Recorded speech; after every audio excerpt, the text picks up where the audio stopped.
Feeling is the Secret by Neville Goddard. Read by Zemira for Affirmation Transformation. Foreword. This book is concerned with the art of realizing your desire. It gives you an account of the mechanism used in the production of the visible world. It is a small book, but not slight. There is a treasure in it, a clearly defined road to the realization of your dreams.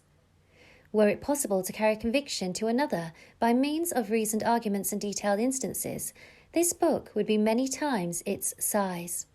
It is seldom possible, however, to do so by means of written statements or arguments, since to the suspended judgment it always seems plausible to say that the author was dishonest or deluded, and therefore his evidence was tainted. Consequently, I have purposely omitted all arguments and testimonials, and simply challenged the open-minded reader to practice the law of consciousness as revealed in this book. Personal success will prove far more convincing than all the books that could be written on the subject. Neville. Feeling is the Secret. Chapter 1. Law and its Operation. The world and all within it is man's conditioned consciousness objectified. Consciousness is the cause as well as the substance of the entire world. So it is to consciousness that we must turn if we would discover the secret of creation. Knowledge of the law of consciousness and the method of operating this law will enable you to accomplish all you desire in life. Armed with a working knowledge of this law, you can build and maintain an ideal world. Consciousness is the one and only reality, not figuratively, but actually. This reality may, for the sake of clarity, be likened unto a stream which is divided into two parts, the conscious and the subconscious. In order to intelligently operate the law of consciousness, it is necessary to understand the relationship between the conscious and the subconscious. The conscious is personal and selective. The subconscious is impersonal and non-selective. The conscious is the realm of effect. The subconscious is the realm of cause. These two aspects are the male and female divisions of consciousness. The conscious is male. The subconscious is female. The conscious generates ideas and impresses these ideas on the subconscious. The subconscious receives ideas and gives form and expression to them. By this law, first conceiving an idea and then impressing the idea conceived on the subconscious, all things evolve out of consciousness, and without this sequence, there is not anything made that is made. The conscious impresses the subconscious, while the subconscious expresses all that is impressed upon it. The subconscious does not originate ideas, but accepts as true those which the conscious mind feels to be true, and, in a way known only to itself, objectifies the accepted ideas. Therefore, through his power to imagine and feel, and his freedom to choose the idea he will entertain, man has control over creation. Control of the subconscious is accomplished through control of your ideas and feelings. The mechanism of creation is hidden in the very depth of the subconscious, the female aspect or womb of creation. The subconscious transcends reason and is independent of induction. It contemplates a feeling as a fact existing within itself, and on this assumption proceeds to give expression to it. The creative process begins with an idea, and its cycle runs its course as a feeling and ends in a volition to act. Ideas are expressed on the subconscious through the medium of feeling. No idea can be impressed on the subconscious until it is felt, but once felt, be it good, bad, or indifferent, it must be expressed. Feeling is the one and only medium through which ideas are conveyed to the subconscious. Therefore, the man who does not control his feeling may easily impress the subconscious with undesirable states. By control of feeling is not meant restraint or suppression of your feeling, but rather the disciplining of self to imagine and entertain only such feeling as contributes to your happiness. Control of your feeling is all important to a full and happy life. Never entertain an undesirable feeling, nor think sympathetically about wrong in any shape or form. Do not dwell on the imperfection of yourself or others. To do so is to impress the subconscious with these limitations. What you do not want done unto you, do not feel that it is done unto you or another. This is the whole law of a full and happy life. Everything else is commentary. Every feeling makes a subconscious impression, and unless it is counteracted by a more powerful feeling of an opposite nature, must be expressed. The dominant of two feelings is the one expressed. I am healthy is a stronger feeling than I will be healthy. To feel I will be is to confess I am not. I am is stronger than I am not. What you feel you are always dominates what you feel you would like to be. Therefore, to be realized, the wish must be felt as a state that is, rather than a state that is not. Sensation precedes manifestation and is the foundation upon which all manifestation rests. Be careful of your moods and feelings, for there is an unbroken connection between your feelings and your visible world. Your body is an emotional filter and bears the unmistakable marks of your prevalent emotions. Emotional disturbances, especially suppressed emotions, are the causes of all disease. To feel intensely about a wrong without voicing or expressing that feeling is the beginning of disease, dis-ease, in both body and environment. Do not entertain the feeling of regret or failure, for frustration or detachment from your objective results in disease. Think freely only of the state you desire to realize, feeling the reality of the state sought, and living and acting on that conviction is the way of all seeming miracles. All changes of expression are brought about through a change of feeling. A change of feeling is a change of destiny. All creation occurs in the domain of the subconscious. What you must acquire, then, is a reflective control of the operation of the subconscious, that is, control of your ideas and feelings. Chance or accident is not responsible for the things that happen to you, nor is predestined fate the author of your fortune or misfortune.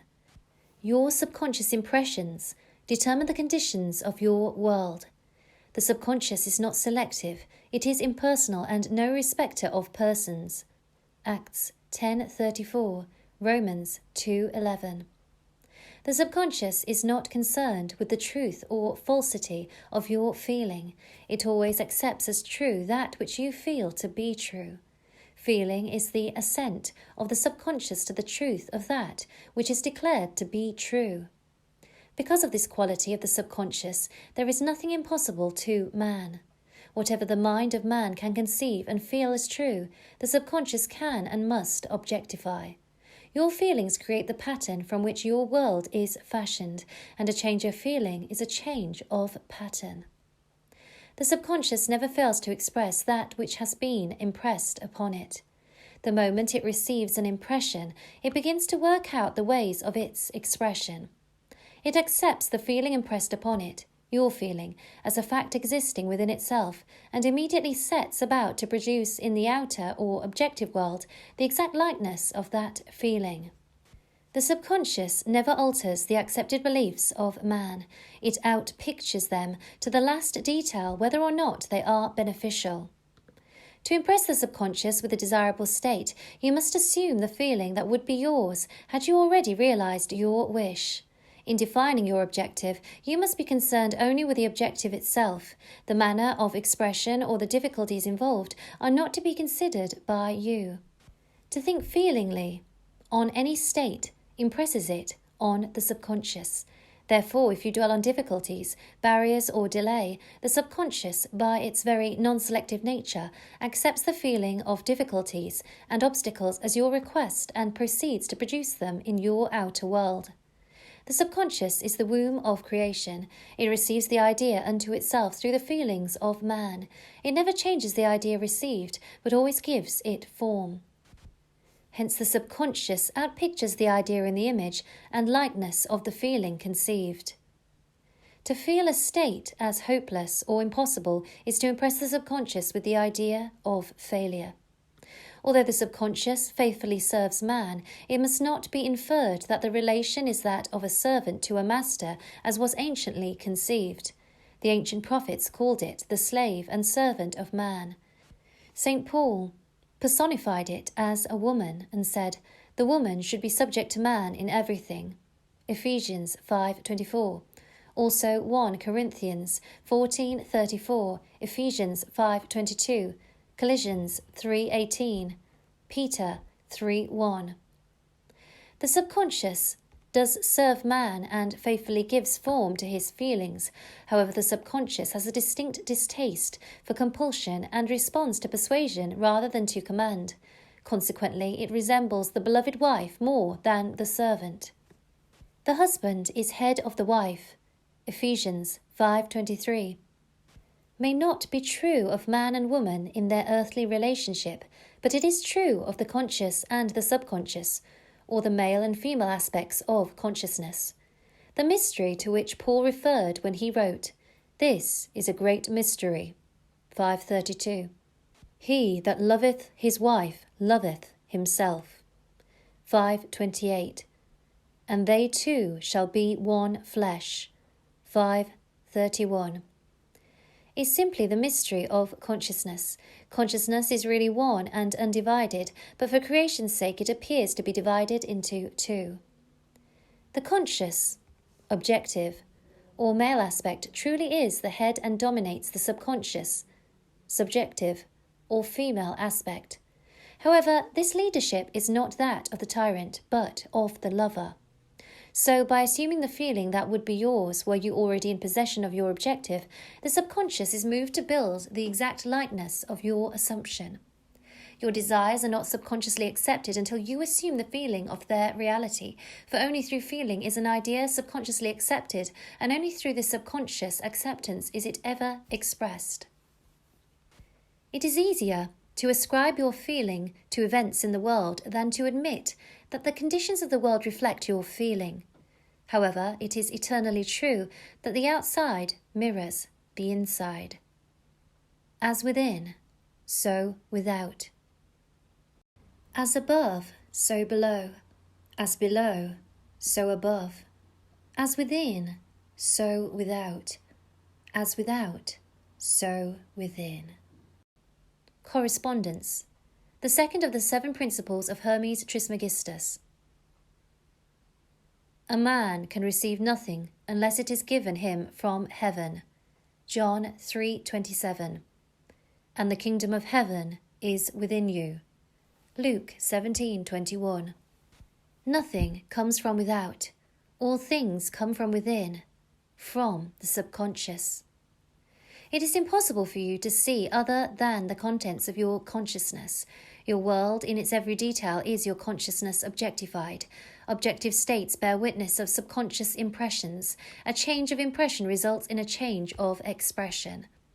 The subconscious accepts as true that which you feel as true, and because creation is the result of subconscious impressions, you, by your feeling, determine creation. You are already that which you want to be, and your refusal to believe this is the only reason you do not see it. To seek on the outside for that which you do not feel you are is to seek in vain, for we never find that which we want, we find only that which we are. In short, you express and have only that which you are conscious of being or possessing. To him that hath, it is given. Matthew 13:12, 25:29. Mark 4:25, Luke 8:18, 19:26. Denying the evidence of the senses and appropriating the feeling of the wish fulfilled is the way to the realization of your desire. Mastery of self-control of your thoughts and feelings is your highest achievement. However, until perfect self-control is attained, so that, in spite of appearances, you feel all that you want to feel, use sleep and prayer to aid you in realizing your desired states. These are the 2 gateways into the subconscious. Chapter 2. Sleep. Sleep, the life that occupies 1/3 of our stay on earth, is the natural door into the subconscious. So it is with sleep that we are now concerned. The conscious 2/3 of our life on earth is measured by the degree of attention we give sleep. Our understanding of and delight in what sleep has to bestow will cause us, night after night, to set out for it, as though we were keeping an appointment with a lover. In a dream, in a vision of the night, when deep sleep falleth upon men, in slumbering upon the bed, then he openeth the ear of men, and sealeth their instruction. Job 33. It is in sleep and in prayer, a state akin to sleep, that man enters the subconscious to make his impressions and receive his instructions. In these states, the conscious and subconscious are creatively joined. The male and female become one flesh. Sleep is the time when the male, or conscious mind, turns from the world of sense to seek its lover, or subconscious self. The subconscious, unlike the woman of the world who marries her husband to change him, has no desire to change the conscious, waking state, but loves it as it is and faithfully produces its likeness in the outer world of form. The conditions and events of your life are your children formed from the moulds of your subconscious impressions in sleep. They are made in the image and likeness of your innermost feeling, that they may reveal you to yourself. As in heaven, so on earth. Matthew 6:10, Luke 11:2. As in the subconscious, so on earth. Whatever you have in consciousness as you go to sleep is the measure of your expression in the waking 2/3 of your life on earth.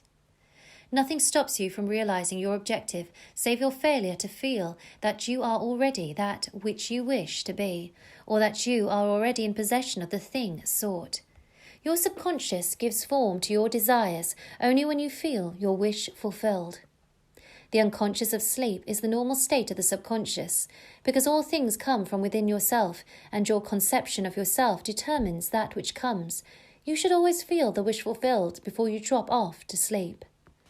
You never draw out of the deep of yourself that which you want. You always draw that which you are, and you are that which you feel yourself to be, as well as that which you feel as true of others. To be realized, then, the wish must be resolved into the feeling of being, or having, or witnessing the state sought. This is accomplished by assuming the feeling of the wish fulfilled, the feeling which comes in response to the question, how would I feel were my wish realized? Is the feeling which should monopolize and immobilize your attention as you relax into sleep. You must be in the consciousness of being or having that which you want to be or to have before you drop off to sleep. Once asleep, man has no freedom of choice. His entire slumber is dominated by his last waking concept of self. It follows, therefore, that he should always assume the feeling of accomplishment and satisfaction before he retires in sleep. Come before me with singing and thanksgiving. Psalm 95:2. Enter into his gates with thanksgiving and into his courts with praise. Psalm 100:4. Your mood prior to sleep defines your state of consciousness as you enter into the presence of your everlasting lover, the subconscious. She sees you exactly as you feel yourself to be. If, as you prepare for sleep, you assume and maintain the consciousness of success by feeling, I am successful. You must be successful. Lie flat on your back with your head on a level with your body. Feel as you would were you in possession of your wish, and quietly relax into unconsciousness. He that keepeth Israel shall neither slumber nor sleep. Psalm 121:4. Nevertheless, he giveth his beloved sleep. Psalm 127:2. The subconscious never sleeps. Sleep is the door through which the conscious, waking mind passes to be creatively joined to the subconscious. Sleep conceals the creative act, while the objective world reveals it. In sleep, man impresses the subconscious with his conception of himself. What more beautiful description of this romance of the conscious and subconscious is there than that told in the Song of Solomon? By night on my bed I sought him whom my soul loveth. 3:1. I found him whom my soul loveth. I held him, and I not let him go, until I had brought him into my mother's house, and into the chamber of her that conceived me. 3:4. Preparing to sleep, you feel yourself into the state of the answered wish, and then relax into unconsciousness. Your realized wish is he whom you seek. By night, on your bed, you seek the feeling of the wish fulfilled, that you may take it with you into the chamber of her that conceived you, into sleep, or the subconscious which gave you form, that this wish also may be given expression. This is the way to discover and conduct your wishes into the subconscious. Feel yourself into the state of the realized wish, and quietly drop off to sleep. Night after night, you should assume the feeling of being, having and witnessing that which you seek to be, possess and see manifested. Never go to sleep feeling discouraged or dissatisfied. Never sleep in the consciousness of failure. Your subconscious, whose natural state is sleep, sees you as you believe yourself to be, and whether it be good, bad, or indifferent, your subconscious will faithfully embody your belief. As you feel, so do you impress her, and she, the perfect lover, gives form to these impressions and outpictures them as the children of her beloved. Thou art all fair, my love, there is no spot in thee. Song of Solomon 4:7 is the attitude of mind to adopt before dropping off to sleep. Disregard appearances and feel that things are as you wish them to be, for he hath calleth things that are not seen as though they were, and the unseen becomes seen. Approx. Romans 4:17. To assume the feeling of satisfaction is to call conditions into being which will mirror satisfaction. Signs follow, they do not precede. Proof that you are will follow the consciousness that you are. It will not precede it. You are an eternal dreamer, dreaming non-eternal dreams.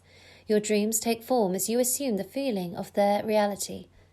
Do not limit yourself to the past. Knowing that nothing is impossible to consciousness, begin to imagine states beyond the experiences of the past. Whatever the mind of man can imagine, man can realize. All objective, visible states were first subjective, invisible states, and you called them into visible by assuming the feeling of their reality. The creative process is first imagining and then believing the state imagined. Always imagine and expect the best. The world cannot change until you change your conception of it. As within, so without. Nations, as well as people, are only what you believe them to be. No matter what the problem is, no matter where it is, no matter whom it concerns, you have no one to change but yourself, and you have neither opponent nor helper in bringing about the change within yourself. You have nothing to do but convince yourself of the truth of that which you desire to see manifested. As soon as you succeed in convincing yourself of the reality of the state sought, results follow to confirm your fixed belief. You never suggest to another the state which you desire to see him express. Instead, you convince yourself that he is already that which you desire him to be. Realization of your wish is accomplished by assuming the feeling of the wish fulfilled. You cannot fail unless you fail to convince yourself of the reality of your wish. A change of belief is confirmed by a change of expression. Every night as you drop off to sleep, feel satisfied and spotless, for your subjective lover always forms the objective world in the image and likeness of your conception of it, the conception defined by your feeling. The waking 2/3 of your life on earth ever corroborates or bears witness to your subconscious impressions. The actions and events of the day are effects, they are not causes. Free will is only freedom of choice.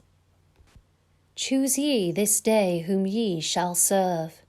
Joshua 24:15 is your freedom to choose the kind of mood you assume, but the expression of the mood is the secret of the subconscious. The subconscious receives impressions only through the feelings of man and, in a way known only to itself, gives these impressions form and expression.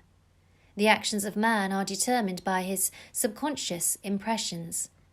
His illusion of free will, his belief in freedom of action, is but ignorance of the causes which make him act. He thinks himself free because he has forgotten the link between himself and the event. Man awake is under compulsion to express his subconscious impressions. If, in the past, he unwisely impressed himself, then let him begin to change his thought and feeling, for only as he does so will he change his world. Do not waste one moment in regret, for to think feelingly of the mistakes of the past is to reinfect yourself. Let the dead bury the dead. Matthew 8:22, Luke 9:60. Turn from appearances and assume the feeling that would be yours were you already the one you wish to be. Feeling a state produces that state. The part you play on the world stage is determined by your conception of yourself. By feeling your wish fulfilled and quietly relaxing into sleep, you cast yourself in a star role to be played on earth tomorrow, and while asleep, you are rehearsed and instructed in your part. The acceptance of the end automatically wills the means of realization. Make no mistake about it. If, as you prepare for sleep, you do not consciously feel yourself into the state of the answered wish, then you will take with you into the chamber of her who conceived you the sum total of the reactions and feelings of the waking day, and while asleep, you will be instructed in the manner in which they will be expressed tomorrow. You will rise believing that you are a free agent, not realizing that every action and event of the day is predetermined by your concept of self as you fell asleep. Your only freedom, then, is your freedom of reaction. You are free to choose how you feel and react to the day's drama. But the drama, the actions, events, and circumstances of the day, have already been determined. Unless you consciously and purposely define the attitude of mind with which you go to sleep, you unconsciously go to sleep in the composite attitude of mind made up of all feelings and reactions of the day. Every action makes a subconscious impression, and, unless counteracted by an opposite and more dominant feeling, is the cause of future action. Ideas enveloped in feeling are creative actions. Use your divine right wisely. Through your ability to think and feel, you have dominion over all creation.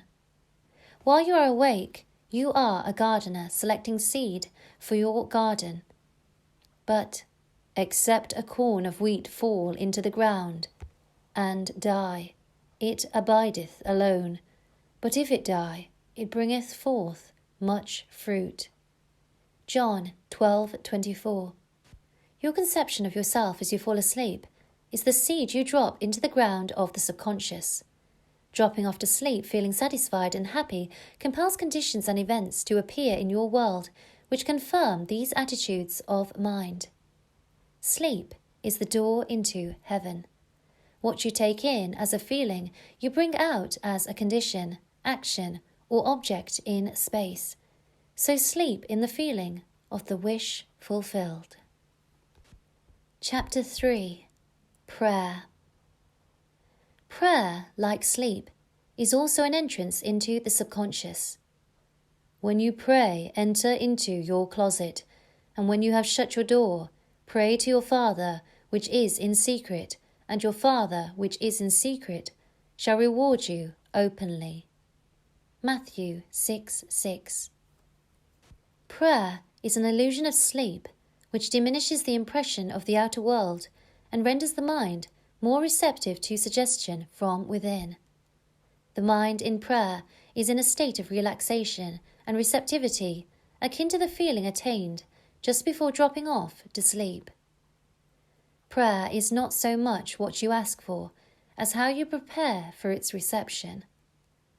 Whatsoever things ye desire, when ye pray, believe that you have received them, and ye shall have them. Mark 11:24.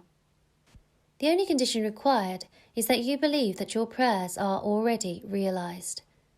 Your prayer must be answered if you assume the feeling that would be yours were you already in possession of your objective. The moment you accept the wish as an accomplished fact, the subconscious finds means for its realization. To pray successfully, then, you must yield to the wish, that is, feel the wish fulfilled. The perfectly disciplined man is always in tune with the wish as an accomplished fact. He knows that consciousness is the one and only reality, that ideas and feelings are facts of consciousness and are as real as objects in space. Therefore, he never entertains a feeling which does not contribute to his happiness, for feelings are the causes of the actions and circumstances of his life.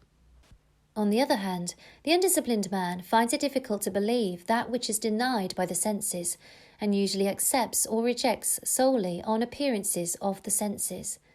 Because of this tendency to rely on the evidence of the senses, it is necessary to shut them out before starting to pray, before attempting to feel that which they deny. Whenever you are in the state of mind, "I should like to, but I cannot," the harder you try, the less you are able to yield to the wish. You never attract that which you want, but always attract that which you are conscious of being.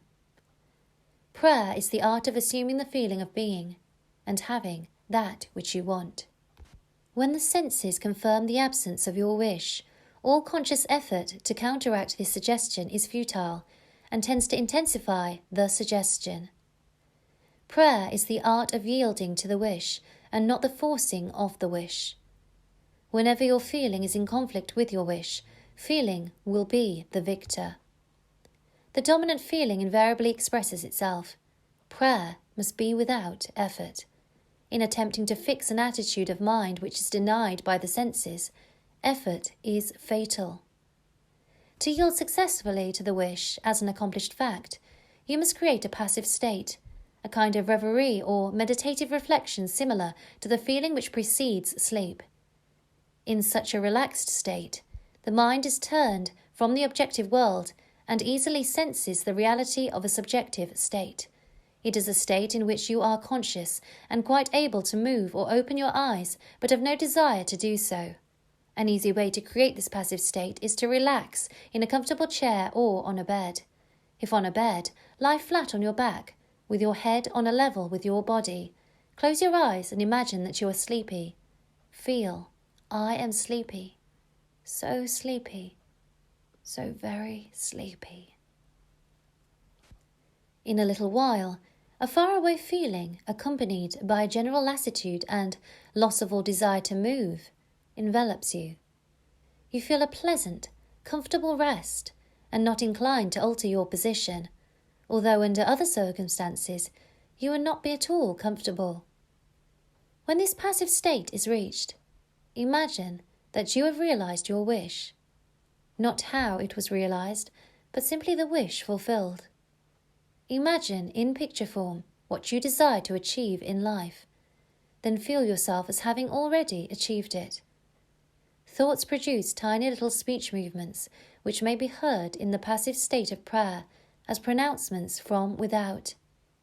However, this degree of passivity is not essential to the realization of your prayers. All that is necessary is to create a passive state and feel the wish fulfilled. All you can possibly need or desire is already yours. You need no helper to give it to you. It is yours now.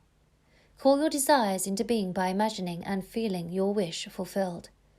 As the end is accepted, you become totally indifferent as to possible failure, for acceptance of the end wills the means to that end. When you emerge from the moment of prayer, it is as though you were shown the happy and successful end of a play, although you were not shown how that end was achieved. However, having witnessed the end, regardless of any anticlimactic sequence, you remain calm and secure in the knowledge that the end has been perfectly defined. Chapter 4. Feeling.